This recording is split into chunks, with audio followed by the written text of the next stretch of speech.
أعوذ بالله من الشيطان الرجيم. بسم الله الرحمن الرحيم. اللهم افتح بيننا وبين قومنا بالحق وأنت خير الفاتحين. حلقة جديدة وتأملات على الشعر. الكرة الأرضية والسكان اللي بيسكنوا الكرة الأرضية فيهم بدايات مختلفة، وطبعا لغات مختلفة وملل مختلفة. ولو نظرنا لتعداد سكان العالم هنلاقي إن 70% من سكان العالم بين نصارى وناس ملاحدة ملحدين ويهود وكذا وكذا. وعايز أقول إن الملحدين دول في الأصل كانوا مسيحيين، لكنهم لا يعترفون بما جاء في الإنجيل، بدليل إنهم في مسألة الطلاق عندهم عندي الناس الملاحدة دول لما يروحش الكنيسة وكذا وكذا. نلاقي إن فيهم طلاق عادي جدا، يتجوز على عكس اللي قالوا الإنجيل اللي عندهم إن الطلاق لا يحدث إلا في حالة من حالتين، يا إما الموت يا إما الخيانة الزنا.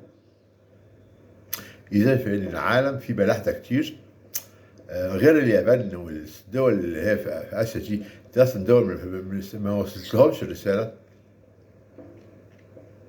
اليابان والصين وأجزاء من الاتحاد السوفيتي وكذا وكذا دول هم الملاحدة. وأيضا الناس اللي هم في الغرب في أوروبا وفي أمريكا وبيروحوش الكنيسة وبيضربوا بالشريعة المسيحية عرض الحائط كما قلت في مسألة الطلاق والزواج. ونشوف مصر برغم ان التعداد فيه 15% بس مسيحيين، لكن 40% من ثروة مصر في جيوب المسيحيين. طبعا على رأسهم عائلة ساويرس وكذا وكذا. دول 40% من ثروة مصر في جيوب المسيحيين. دي نقطة. النقطة الثانية، الناس بتقول من زمان من أيام السادات أبا شنودة كان وقتها رئيس المسيحيين، قال إن في اضطهاد للمسيحيين وكذا وكذا، لكن السادات رد عليه بذكاء وخطب في مجلس الشعب وبين كل حاجة، وقال إن هو يرفض أن تكون أسيوط دولة داخل دولة. أسيوط كانت معقل المسيحيين في مصر، فيها غالبية المسيحية هي والمدن اللي جنبها زي هنا والكلام ده، دي أغلبية مسيحية. السادات قال من أرفض تماما أن تكون هناك دولة داخل دولة، إضافة وتزامنا مع مسألة الزاوية الحمراء، أحداث الزاوية الحمراء اللي حصل فيها مواجهات بين المسلمين والمسيحيين. يعني ده كله كلام حاجة بتمر وخلاص. لو قارنا مصر بدولة زي العراق أو دولة زي لبنان هنلاقي إن كل المسلمين أقلية. في لبنان بالذات، لبنان فيها المسلمين أقلية. حصل حرب أهلية لأن المسيحيين أصلا للأسف في هذه الدولة بكل أسف هم متعصبين لدينهم ويرفضون المسلم الإسلامية والمواليس الإسلامية والقواعد الإسلامية كلها بيرفضوها.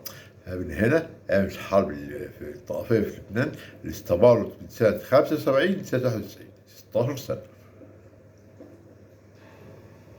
والعراق في برضه غير المسلمين في ملل كتير، في اليهود، في المسيحيين، في الأكراد، في السنة، في الشيعة، في البرونيين.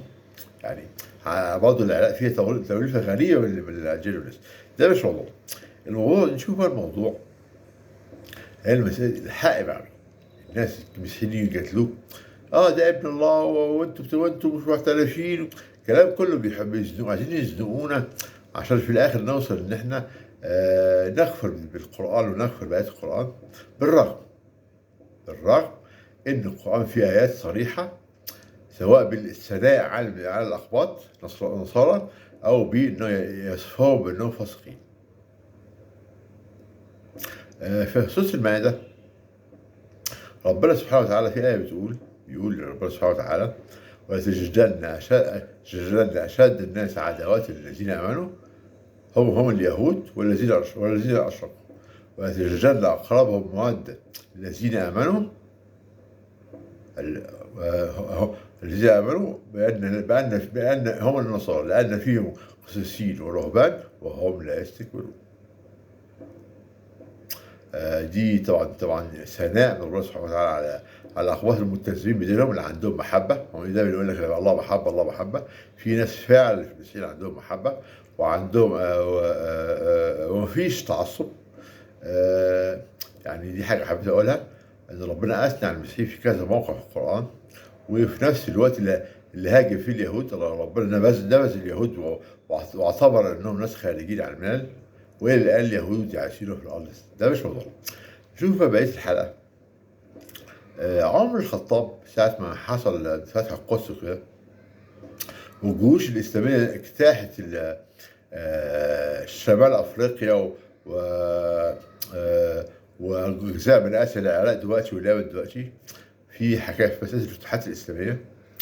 قال حاجه معينه عمر الخطاب، قال ما حدش يصلي في الكنيسه حتى لا تتخذ مزار او مصليه للمسلمين ويعتبروها مسجد. انا شوف المسامحه عندي ايه يا سلام. وايضا وحاجه ثانيه، لما المسلمين دخلوا مصر، يعني في حاجه عمرو بن العاص خيرهم بالامرين عن المسيحيين، قال لهم تدفعوا الجزيه او تنفوا من الارض، هل اقتلهم هل كذا كذا. فالناس دفعت الجزيه وعاشوا في سلام الى الان بيننا هم المسيحيين الاخباط، رغم ان هم ساعات في بعض منهم متعصب، وايضا في المسلمين طبعا في متعصبين. وانا بقول ان لكل فعل رد فعل، مضاد له في اتجاه ومساوي له في القوه. اذا في تطرف هنا على طول يحصل تطرف هنا. في تطرف في العمار واللاء الحمراء والمجون وعبد الشيطان والفسق. على الناحيه الثانيه، على الطرف الناحيه الثانيه، في الناس الجماعات الاسلاميه المتشدده، وخاصه الناس اللي عادوا من افغانستان. يعني مثلا في ناس اللي رجعوا من افغانستان قالوا في تنظيم كان اسمه العائدون من افغانستان. في تنظيم تاني برضه من الناس الحركات اللي هي متشدده فيها بتنظيم الامر بالمعروف والنهي عن المنكر. تنظيم تالت اسمه مرابطون. كل دي تنظيمات ارهابيه لا هدفها الا القتل. وداعش اللي كانت في العراق وسوريا ابسط مثال على ان في التشدد بيجيب تشدد. لكل فعل رد فعل، مضاد له في اتجاه ومساوي له في قوه. يعني وبرضه على تجربتي يعني طبعا ليا تجربه عميقه مع الاباط، اخوان الاباط. انا كنت في طفولتي وفي شبابي اسكن في دير الملاك، الحي ذو الاغلبيه القبطيه المسيحيه. والفعل العماره اللي كنت ساكن فيها اغلبيه مسيحيين، وايضا الحي كله اغلبيته مسيحيين. فطبعا عايز اقول ان العماره اللي كنت فيها دي كان فيها اللي بناها الراجل الكبير خلف 6 ولاد، بنات وولاد. كل شويه خناقه على الميراث، وده يرفع قضيه على اخوه وخناقه على الميراث، رغم انهم اغنياء جدا، لكن هيجوا حاجه غريبه، يجوا على 1000 ولا 2000 ولا 5000 جنيه ويتخانقوا ويرفعوا المسدسات على بعض. للاسف. برضه حاجه ثانيه، الناس دي كانت من اصحاب الدخول الطفيليه. عندهم عمارات ورش حداده، عندهم عماره اسكندريه. العيله اللي كنت ساكن في العماره بتاعتها عندهم ورش حداده، عندهم العماره اللي كنت ساكن فيها بتاعتهم، عندهم عماره في اسكندريه بتجيب لهم ذهب في المعموره. فطبعا دول ما كانوش متعلمين، دول المسيحيين اللي كانوا اصحاب العماره مش متعلمين، وفي نفس الوقت اغنياء جدا، لكن اخلاقهم للاسف كانت مزدهريه جدا. وهو من اصحاب الدخول الطفيليه الذين استفادوا من سياسه الانفتاح. فكان ابي الله يرحمه، ابويا الله يرحمه، اللي هو كان مستشار بمجلس الدوله، وعنده اوضه خاصه في مجمع التحرير، كان وقتها مستشار وزير الدفاع. كان كل ما يجي يروح الشغل يعني يعاني الامرين في المواصلات، وشايل الشنطه ومزاحمه المواصلات، بينما أصحاب العمارة اللي هم الأقباط دول اللي هم أصحاب الدخول الطفيلية، كل واحد معاه زلموك على مرسيدس، وعاملين شقتهم أفخم ديكور وحاجات فظيعة، حاجات يعني اللي يشوفها يقول دول من مليون، عشرات معاهم عشرات الملايين. أصحاب الدخول الطفيلية الناس دول أولا كان جهل مع ثروة، ده يؤدي للأسف إلى للأسف يعني الناس دي كان فعلا الإنسان اللي عنده جاهل ومع ثروة يختار بالثروة وكذا وكذا، ده شيء ينقضه المواثيق والأحكام والتشريعات والديانات أيضا. وكانوا بيحتكوا بينا يعني أحيانا كانوا بيحتكوا بينا بطريقة مهينة، بطريقة مش كويسة. ده بعيد تاني السؤال اللي أقول فيه، لو كان الأقباط أغلبية في مصر ماذا كان يحدث؟ هنشوف البوسنة والهرسك التطهير العرقي، أما البوسنة والهرسك اللي مات فيها ملايين المسلمين في حكاية التطهير العرقي. في وحشية في التعامل مع المسلمين في مسألة الحروب وكذا وكذا، بينما الإسلام جاء بدين سمح، وزي ما ذكر الآية اللي بتقول ولتجدن أشد الناس عداوات الذين آمنوا هم اليهود والذين أشركوا ولتجدن أقربهم إليه بالمودة هم الذين قالوا إن نصارى فإن منهم قسيسين ورهبان وهم لا يستكبرون. يعني شوف القرآن جميل يعني. يا سلام يا سلام. حتى كان في صاحبي صديق ليا مسيحي في العمارة اللي قلت لكم عليها دي، ساعات كان بيسخر من الدين بطريقة غريبة، يقول لي هل معقول نبي يتجوز 11 وبتاع يعني، ويقول لك حاجة تانية، يقول لك في حد يسمي سورة البقرة؟ استغفر الله، أقول إيه؟ قطعته طبعا والكلام ده كله، وتعاملت معاه بشيء من المرونة، ولا بستعمل القوة، لأن فعلا بغير على ديني. وأذكر لما في هذا الحي اللي أغلبيته مسيحية، كان الشيخ الجليل عبد الحميد كشك كان الجامع بتاعه أيضا في حي زي الملاك شارع مصر السودان. لكن ربنا بعث هذا الرجل الداعية الكبير في هذه الحي المسيحي الذي الأغلبية المسيحية، كان نور وسط الظلام. المسيحيين دول يعني اللي عاشرتهم يعني ناس ماديين وقلة الأدب، أصحاب دخول طفيلية، واستفادوا من سلسلة الانفتاح فأصبحوا مليونيرات. يعني نشوف النهاية بقى. قبل ما أختم عايز أقول في نموذجين شخصيات مسيحية عبر التاريخ المصري